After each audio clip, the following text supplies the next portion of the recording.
On ne va pas se fâcher, premier débat, et le ras-le-bol fiscal qui atteint des sommets, c'est pas moi qui le dis, hein, c'est la 3e édition. Oh, il touche un petit peu. Oui. Ça va, Christian? Tout va bien? Ça va bien. Il apportera un petit verre d'eau, si ça va pas, une petite touche. Bon, le ras-le-bol fiscal, ça le fait tousser. En même temps, il paye peut-être beaucoup d'impôts aussi. C'est ça, c'est le fait de vous payer beaucoup d'impôts. Faites partie des 80%, j'imagine, des Français qui disent qu'il y a trop de pression fiscale en France. Plus sérieusement, 3e édition du baromètre annuel du Conseil des prélèvements obligatoires. C'est un organe de la Cour des comptes. 80% des Français trouvent qu'il y a trop d'impôts. On paye trop d'impôts en France. Ils étaient 75%, messieurs, il y a un an. Est-ce que les Français ont raison? Est-ce que la pression fiscale en France est trop forte, Mathieu? Après, c'est pas un jugement très objectif de dire est-ce qu'ils ont raison ou pas raison. C'est un constat. C'est-à-dire qu'aujourd'hui, ils considèrent qu'à 78%, la pression fiscale en France est trop élevée. Ce qui est plutôt inquiétant, c'est que ça augmente. Ce sentiment entre guillemets, de ras-le-bol fiscal. Et ce qui est encore plus inquiétant, c'est que je pense qu'on en est au début. Parce qu'on est dans cette situation-là, alors même qu'on n'a pas commencé à réduire le déficit, et qu'il va falloir trouver une centaine de milliards d'euros dans les 4 prochaines années. Et que la fiscalité va être mise à contribution. J'ai quelques doutes sur le fait que ça bougera pas. Mais pas. vous vous rendez compte de dire ça, que la fiscalité va être mise à contribution, sachant que les chiffres sont assez implacables. On a un taux de prélèvement obligatoire en France, pardon de le rappeler, oui, je sais. Chiffre, et vous le connaissez, mais pour ceux qui nous regardent, en France, en 2024, taux de prélèvement obligatoire, la pression fiscale, c'est 42,8% du PIB. C'est 4 points de plus que la zone euro hors France. 4 points, donc c'est 4 points d'écart. C'est 120 milliards. Oui, vous venez de nous dire qu'il faut encore rajouter... moi, je ne prends pas de décision. Je dis juste que c'est inquiétant parce que ce chiffre est élevé, qu'il a augmenté, et que je pense qu'il va continuer à augmenter dans les années à venir. Et pourquoi ? Parce que, malgré tout, vous allez avoir certainement encore des hausses de prélèvements pour réduire le déficit, mais pas pour améliorer les services publics, l'investissement dans l'avenir ou certaines prestations sociales. Donc, on va se retrouver dans une confrontation où la considération de payer plus d'impôts et recevoir moins va certainement encore augmenter. Parce qu'aujourd'hui, il y a aussi un élément... à force de tirer sur le... Ce qui peut être inquiétant, ça va dangereux. Alors, le seul petit point, entre guillemets, bémol un peu rassurant, c'est que les Français individuellement sont moins négatifs que ça. Ouais. Quand on demande pour eux, ils sont plutôt autour de 60% à considérer que c'est trop. En termes d'impôts, les concernant, pas...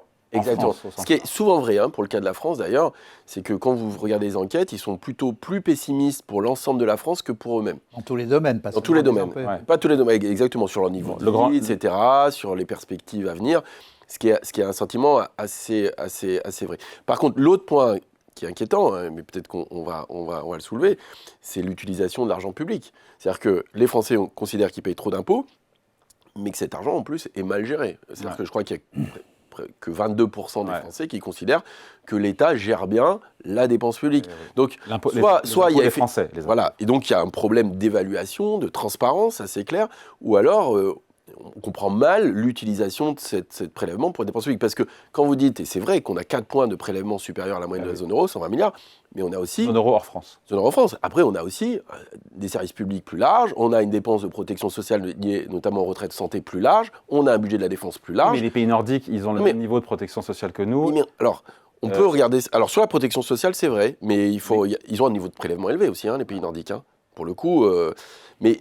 La question, c'est qu'il semblerait que ça va être difficile d'aller beaucoup plus haut, et en même temps... En termes d'impôts. De prélèvement, parce que ce ras-le-bol, il monte, c'est clair. Et en même temps, en face, les besoins de dépenses restent extrêmement élevés. Et vous voyez qu'on peut imaginer qu'on va réduire le modèle social, réduire les retraites. Vous voyez qu'aujourd'hui, geler les dépenses de retraite, c'est devenu quelque chose d'assez sensible. On ne parle pas de les baisser, on parle de geler. Faire des choses sur des franchises médicales, pareil, c'est très sensible. Et en face, vous avez des besoins dans la défense, dans la montée de 7 milliards, dans la transition énergétique, dans la réindustrialisation, sur plein de choses. Donc en fait, personne n'a la solution à cette équation, j'allais dire, un peu insoluble. La seule solution à tout ça, qui permettrait de résoudre le problème et qu'on n'arrive pas et qui ne va pas se décréter, c'est la croissance. Et ça, on l'oublie un petit peu, c'est qu'on est sur une zone d'affaissement de la croissance décennie par décennie. Qui est peut-être en lien aussi avec les impôts, non ? Alors, vous pouvez faire un lien direct où il y a des chocs macro un peu différents, ou peut-être on n'a pas investi aux bons endroits, peut-être qu'on a des problèmes de compétitivité, de réindustrialisation. Mais la question, c'est que sans croissance, ou avec une croissance moindre, vous avez aussi moins de recettes fiscales. Et donc, pour compenser, vous augmentez les impôts. Donc la croissance, c'est une trappe terrible, ça, quand même. Exactement. Alors, je voyais Christian qui est en train de griffonner là, sur la table, enfin pas sur la table, mais sur des feuilles, Vous regardiez quoi, là? Non, je regarde... Cet après-midi, le programme? Non, Quel je film regarde vous allez les voir statistiques, les dernières de la Commission européenne. Ouais. Non, mais effectivement, on est... Vous remettez en cause mes chiffres. On est assis... Non, mais vous vous intéressiez uniquement aux prélèvements obligatoires.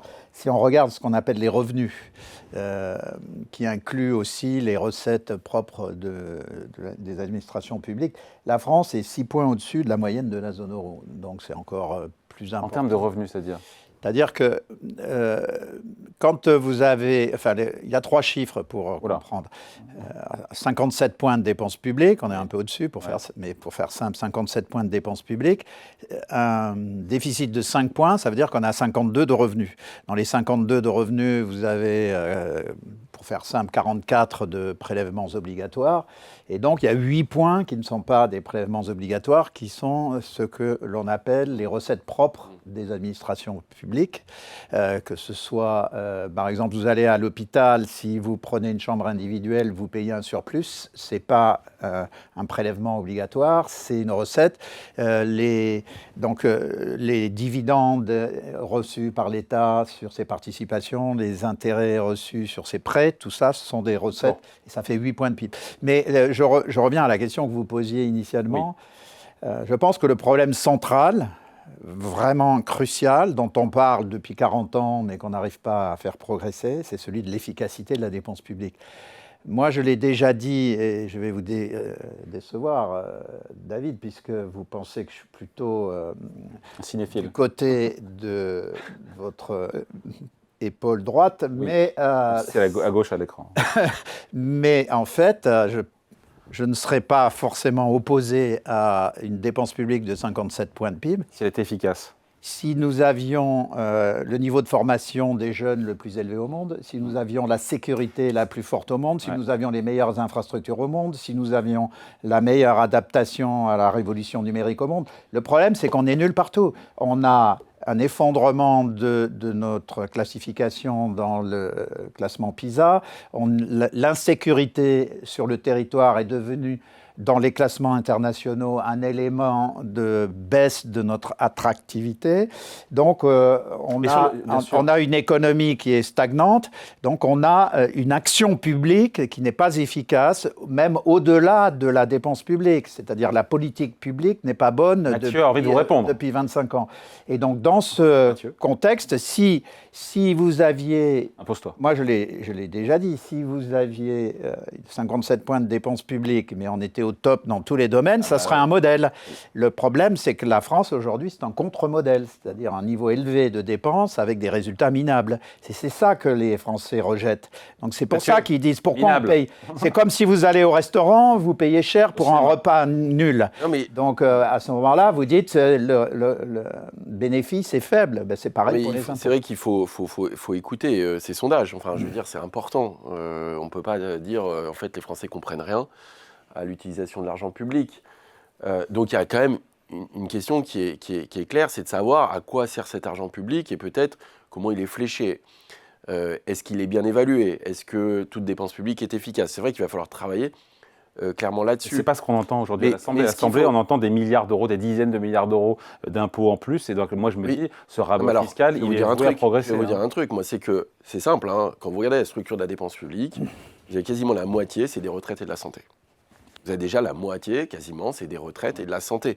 La protection sociale, c'est 60% de la dépense publique. Voilà. Donc le gros bloc, il est quand même là. Moi, je veux bien qu'on réduise le nombre de profs, mais à la fin, vous allez faire des économies de bout de chandelle, mais vraiment des économies de bout de chandelle par rapport à l'ensemble de la dépense publique qu'on a. Après, on a la question des collectivités locales aussi. Les collectivités locales, c'est 20% de la dépense publique, avec la question de savoir l'absentéisme, la question des millefeuilles et des compétences, parce qu'effectivement, on ne sait plus trop qui gère quoi. Donc il y a toute cette question-là. Mais pour revenir à ça, c'est-à-dire que réduire fortement la dépense publique, soit, si vous le faites vite, c'est pas en réduisant fortement le modèle social, c'est-à-dire qu'en gros, vous dites, on rembourse moins certains frais de santé, on fait des mesures assez drastiques du côté de la santé, ou alors on réduit le niveau de vie des retraités, voire on introduit la capitalisation, etc. Donc ça, c'est une possibilité. ou alors vous allez piocher soit sur les dotations des collectivités locales ou pas remplacer un certain nombre de fonctionnaires. Ce que je veux dire là, c'est que pour faire des économies qui soient indolores, pour la population indolore, ça s'appelle des réformes structurelles. Et les réformes structurelles, ça ne se fait pas du jour au lendemain. Là, ce qu'on demande, c'est trouver des dizaines de milliards d'euros dans les mois à venir. Donc moi, je veux bien faire une réforme territoriale, de décentralisation, tout ce que vous voulez, mais les effets, vous les attendez à la fin de la décennie. Vous faites une réforme. C'est pour ça que j'ai dit que ça fait 40 ans qu'on fait pas le boulot. Ça fait 40 ans, voilà. Et donc là, et vous allez voir le débat à l'Assemblée, il ne porte pas du tout sur les mesures de long terme. On est là sur comment on boucle un budget à la fin du mois pour faire en sorte que les marchés ne nous attaquent pas. Les amis, je reviens sur l'étude qui montre, et c'est logique, mais il faut s'arrêter là-dessus, que plus le niveau de revenu des sondés est élevé, plus leur acceptation à payer l'impôt est faible. On se dit que la France, oui, il y a de la progressivité, effectivement. On peut les comprendre aussi quand on sait que c'est 10% des Français qui paient 80% de l'impôt sur le revenu. Oui, alors effectivement, il y a c'est vrai qu'il y a tout le débat sur la progressivité de l'impôt que Zucman remet en question à partir des ultra-riches, en disant qu'effectivement... Il n'a pas rendu service au pays. Voilà, sur les taux de prélèvement très très élevés, quand vous allez... parce que vous aurez un taux de prélèvement moyen qui diminue. Ce qui est vrai.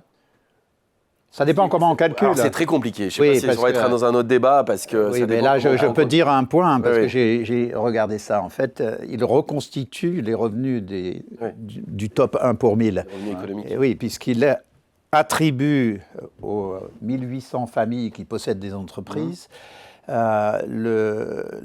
l'EBITDA ou l'excédent brut d'exploitation ou le revenu avant impôt, qu'il déclare qu'en fait, si ces riches, entre guillemets, ne se versent pas davantage de dividendes, c'est pour faire de l'optimisation. Donc, ils réintègrent les bénéfices des entreprises dans le revenu des ménages qui possèdent ces entreprises. Mais c'est du délire, c'est une incompréhension totale, puisque ces bénéfices non distribués, c'est ce qui rentre dans les fonds propres des entreprises et c'est ce qui leur permet d'investir. Je ne vois pas comment on peut payer juste, Christian, moins de 30% en France, puisque la flat tax est à 30%, qu'on paye moins de 30% d'impôts. Alors non, mais parce qu'il y a de l'optimisation si vous investissez dans les Sofica, si vous investissez... Oui, mais c'est plafonné à 10 000 euros. Voilà, mais justement, non, pas sur les Sofica, je crois, c'était une exception. Mais en fait, la solution pour moi de ce problème, quand on... Parce que vous êtes sur le revenu économique et pas le revenu fiscal, voilà. C'est pour ça que vous arrivez à moins... Voilà, mais si vous êtes sur le revenu fiscal, la progressivité est totale, jusqu'au dernier... Voilà, après, effectivement, il y a des plafonnements, des boucliers, et que le revenu financiers au top sont moins taxés que les revenus du travail qui sont au taux marginaux. Le gouverneur de la Banque de France, le gouverneur Villeroy de Galhau, c'est intéressant parce qu'il conjure les parlementaires de cesser, ce sont ses mots, de jouer avec les impôts. Et il a cette formule qui résume bien, de mon point de vue, la situation. Il dit, nous n'avons pas d'argent pour baisser les impôts, nous n'avons pas d'espace pour les augmenter. C'est pas inintéressant comme formule, en fait.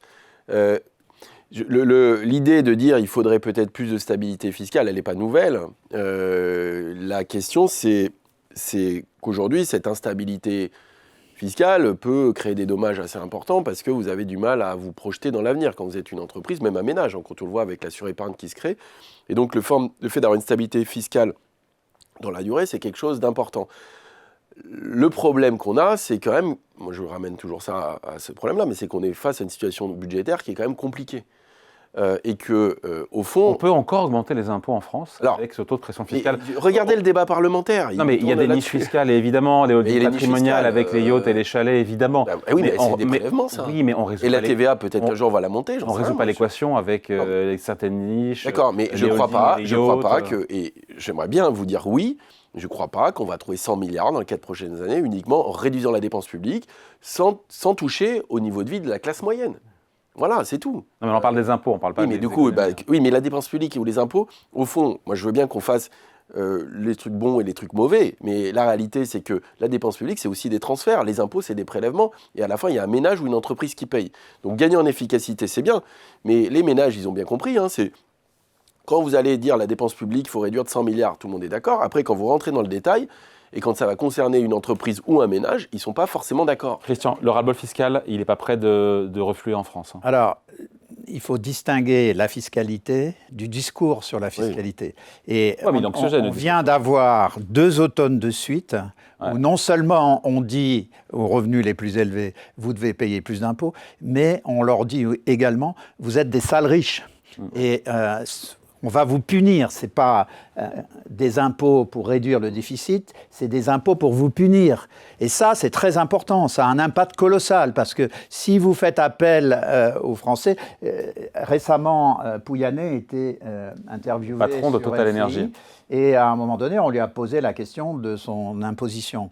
Et il a dit « je paye 2 millions d'impôts par an ». Et il a été un peu poussé par le journaliste. Il a dit « je serais prêt à payer davantage si on me le demande ». La question, c'est est-ce qu'on doit le faire en insultant les gens? Alors ça a eu un impact colossal. Et un certain nombre de... vous avez vu comme moi les évaluations qui sont faites sur l'épargne. L'épargne française a commencé à quitter le territoire, notamment à cause de ce discours. Donc le problème, c'est qu'on n'arrive pas à avoir un discours équilibré.